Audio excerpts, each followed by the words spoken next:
Ayan. Okay. Good morning po sa atin lahat. Maganda po ang panahon ngayon. Magandang araw. So, we really need to focus dito sa aking sasabihin po sa inyo because this is very important. Okay? You will know sino kayo kay Kristo, kung gaano ba tayo kaimportante kay Jesus. Very important. May VIP ang mundo. Pero hindi po kayang tumbasan nun ang pagka-VIP natin because of Jesus. Okay? So ito po ay ang ating pong aralin ngayon. Sa umaga pong ito, tingnan po natin. I suggest you get your Bibles with you. Apps man yan o libro, bahala po kayo. Importante, sundan po niyo ako sa mga trato. Magbabasa po tayo. Magbabasa lang po tayo at it's very important to read. Open the day with Jesus and His Word. It's very important. Okay? So, yan po natin to. Meron po tayong wisdom, kakaibang wisdom na hindi kilala ng mundo o ng sandaigdigan. Because our wisdom is Jesus Himself. Okay? Ang ating pong wisdom ay ang Panginoong Hesukristo na nag-alay ng buhay niya para tayo bigyan ng buhay na walang hanggan, buhay na ganap at kasiyasiya, at buhay na puno ng pag-ibig mula sa Diyos Ama na siyang pinagmumulan ng lahat ng pagpapala. Okay? So umagang pong ito, I will suggest tayo po ay maging mag-aral po tayo while reading the Word, no? Nandito po ito sa 1 Corinthians chapter 2, again, 1 Corinthians chapter 2, verses 6 up to 15. Mga talatang 6 hanggang 15. So, meron po tayong siyam na verses na bubulay-bulayin ngayon. Tignan lang po natin mabuti dahil ito po ay importante. Okay? Ba yung buko nakain ko pa. Okay. 2 Corinthians chapter 2, verses 6 hanggang 16. Ay, sorry. Ano pala siya? 10 talata. 10 ano pala? 10 talata po pala. Come on. Okay?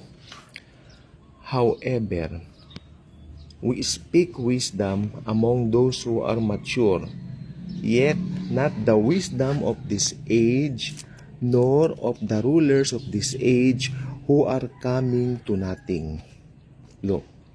However, we speak wisdom among those who are mature, yet not the wisdom of this age. Anong sabi niya? Wisdom of this age. It means, ang mundong ito ay meron din pong kaalaman o wisdom. Tama po ba? Pero sabi niya rito, nor of the rulers of this age. Okay? Hindi sa wisdom of this age, nor of the rulers of this age who are coming to nothing. Yung wisdom of this age will come to nothing. Kaya sabi ko nga po sa inyo, nasabi ko na po dati ito, kung ang kaalaman mo, kung ang mga degree mo o mga natapos mo ay hindi connected kay Jesus, wala rin po yan. It means, kahit ikaw pang pinakamayaman na tao, marami kang businesses, hindi ka naman connected kay Christ, wala rin po yung wisdom mong yan.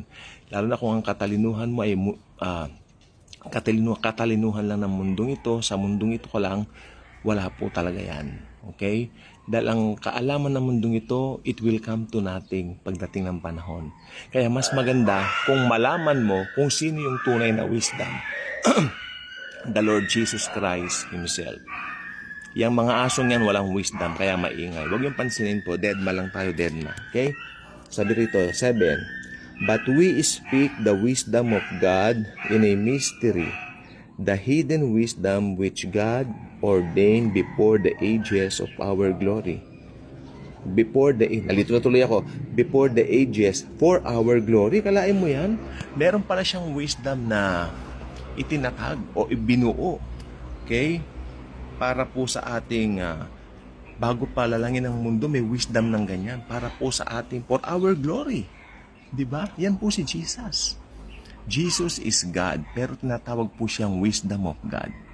Dahil siya po ang nagtataglay na lahat ng kaalaman ng Diyos nang siya'y magkatawang tao. Okay? Okay, tingnan po natin yan ha. Yung wisdom na yan, nakalagay dito sa 8, which none of the rulers of this age knew. Tama. Kaya nung dumating si Jesus dito with the wisdom of God, sabi rito, the rulers of this age, okay, of this age, sabi niya, which none of the rulers of this age knew. Hindi alam nung mga Pariseo during that time ang wisdom na taglay ni Jesus. Kaya nga po pinako nila siya sa krus. Tingnan niyo rito, which none of the rulers of this age knew, or had they known, they would not have crucified the Lord of glory. Kasi pag alam lang nila na si Jesus pala yung Diyos na makapangyarihan sa lahat, hindi nila sana siya pinako sa krus. But as it is written, tingnan niyo rito, ito ang kinin po na lagi po natin itong iisipin na sa atin po ito. Eye has not seen, nor ear heard, nor have entered into the heart of man the things which God has prepared for those who love Him. Hindi natin alam kung ano yung i-prepare sa atin ni Jesus. Okay?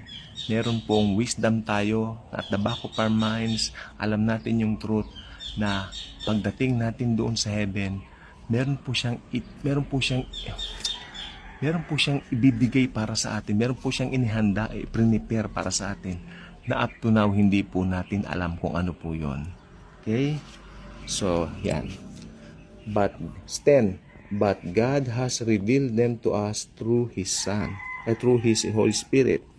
For the Spirit searches all things, yes, the deep things of God. Kaya if you have the Holy Spirit, you are so blessed. No, hindi ka lucky. Huwag yung ginagamit. Pag Kristiyano ka, huwag mo sasabihin yung term na lucky. You are lucky. There's no such things as lucky in the Bible. We are blessed because of Jesus Christ. Kasi ang lucky parang parang kaugalian lang yan dito sa mundo na parang nagre-risk ka lang no? Buhay po ng Kristiyano, hindi po yan risking. Ang buhay ng Kristiyano po ay assurance. Okay? So, tingnan po natin to. Okay. For what man knows the things of a man except the spirit of the man which is in him? Even so, none one who knows the things of God except the Spirit of God. Balik na rito. But God has revealed them to us through His Spirit. For the Spirit searches all things, yes, the deep things of God. For what man knows the things of a man except the Spirit of the man which is in him? Tama nga naman. Even so, no one knows the things of God except the Spirit of God. Now, we have received not the Spirit of the world. Importante po ito. But the Spirit who is from God, that we might know the things that have been freely given to us by God. Hindi natin tinanggap ang Espiritu ng mundo, kundi ang Espiritu ng Diyos. Ang tinanggap po natin. Para malaman natin freely kung ano yung ibinigay sa ating libre ng Diyos. Yan po ang kaligtasan.